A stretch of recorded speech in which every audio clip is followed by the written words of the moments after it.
Hello everyone, মই আজি আপোনালোকলৈ আৰু এটি ধুনীয়া ৰেচিপি লৈ আহিছো যে হল গাজৰৰ হালুৱা। গাজৰৰ হালুৱা বনাবলৈ মই প্ৰথমতে ইনগ্ৰেডিয়েন্টছ খিনি ৰেডি কৰি লৈছো। ইয়াতে মই আধা কেজি গাজৰ এনেদৰে ৰুকি লৈছো আৰু লৈছো মই ইয়াতে আধা কাপ চেনি, ঘিউ, সেফ্ৰন আৰু কাজু বাদাম আৰু এলমন্ড আৰু ইলাচি লৈ লৈছো। এয়া মই কুহুমীয়া গৰম গাখীৰত সেফ্ৰন খিনি মিলাই লৈছো।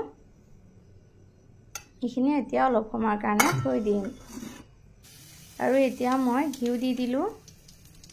ঘিউখিনি মেল্ট হৈ আহিলে মই গাজৰখিনি দি দিম। তাৰ আগতে মোৰ ইলাচি দিব লাগিছিল, মই ইলাচি দিবলৈ পাহৰিলো। এতিয়া মই আকৌ অকমান ঘিউ লৈ তাতে ইলাচিখিনি ভাজি লম। এয়া মই ইলাচি দি দিলো। ইলাচিখিনি প্ৰথমতে ভাজি লম। ইলাচিৰ ফ্লেভাৰটো হালুৱাত এড হ'ব। এতিয়া এয়া ৰঙচুৱাকৈ ভাজি লৈ মই এইখিনি এতিয়া মিক্স কৰি দিলোঁ। এতিয়া অলপ সময় এনেদৰে লৰাই চৰাই মই ভাজি ল'ম। এইখিনি বেলেগ একো এতিয়াও এড কৰা নাই। অলপমান সময় ভাজি লৈ মই তাতে সেফ্ৰন মিক্স কৰা গাখীৰখিনি দি দিলোঁ।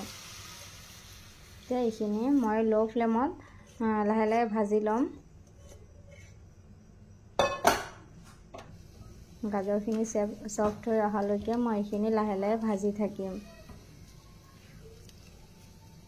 সেফ্ৰন দিলে তাৰ টেষ্টটো বাঢ়ি যায় আৰু কালাৰটো বহুত ধুনীয়া আহে। এতিয়া মই ঢাকন লগাই এইখিনি অলপ সময় বইল হ'বলৈ দিলোঁ। এয়া এনেদৰে মই এইখিনি গাজৰখিনি অলপমান সফ্ট কৰি ললোঁ আৰু এতিয়া মই দি দিছোঁ ইয়াতে আধা কাপ চেনি আৰু অকণমান নিমখ দিছোঁ মিঠাৰ সোৱাদটো বেলেঞ্চ হ'বলৈ। এতিয়া মই আকৌ লো ফ্লেমত এইখিনি ভাজি থাকিম। এইখিনি এতিয়া পানী এৰি আহিছে চেনিৰ পৰা। চেনিখিনি আপোনালোকে আগতে নিদিব। চেনিৰ পৰা যিহেতু পানী ওলায় তেতিয়া সেইখিনি শুকাওঁতেও বহুত টাইম লাগে। এতিয়া চাওক এয়া চেনিৰ পানী ওলায়।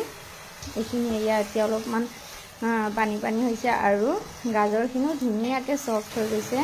আৰু এতিয়া মই ইয়াতে 1 পেকেট পাউডাৰ মিল্ক দি দিলোঁ। এইখিনি প্ৰায় হৈ আহিছে আৰু অলপ সময় হ'লে মই নমাই ল'ম। চাওক মোৰ এইখিনি ৰেডি হৈ গ'ল গাজৰৰ হালুৱা। আৰু খোৱাৰ আগে আগে মই এইখিনি নমোৱাৰ আগে আগে মই অলপমান ঘিউ দি দিলোঁ। ফ্লেভাৰটো বহুত ধুনীয়া আহে ঘিউ দিলে।